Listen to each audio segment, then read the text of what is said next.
لما كمالك قسمي معاك كنكوني كنكني، احنا اسفين جدا. انا ما اعرفش، وكل النادي العربي زعلان عشان انا اتكلمت عليه، وانا اسف. وانت الفارس بتاع النادي كله.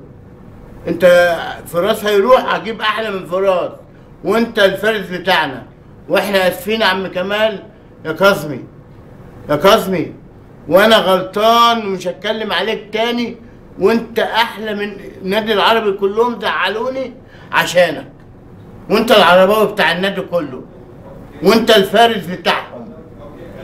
والله احنا بنحبك، وانا اسف جدا.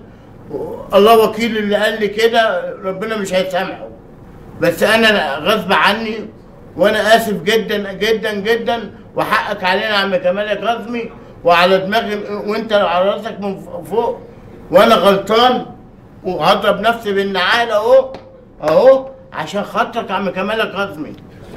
ها يا الزعيم كاظمي يا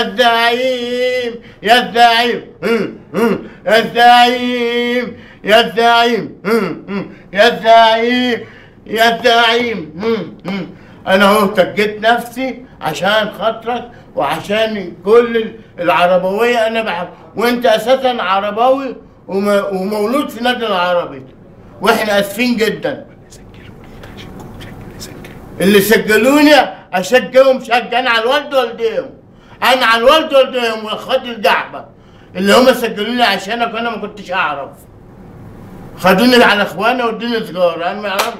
شربت السيجاره كده لقيت نفسي تايه، وقلت اللي انا عايز اقوله. وانا اسف يا عم كمال يا قاسمي، وانت الزعيم بتاعنا. لو ماشي في راس هتجيب 100 في راس، وانت الفارس بتاع النادي يا الزعيم يا البطل يا كمال يا كاظمي. احنا اسفين يا الزعيم كمال يا كاظمي. والله انا زعلان، انا اسف جدا جدا جدا. وقلت لك، واخر مره واخر كوبليه اهو ليا اهو، عشان ما زعلش عم كمال الكاظمي، والجزمه دي اهو بالشبشب عشان خاطره هو. انا اي خدمه. انا اختفيت.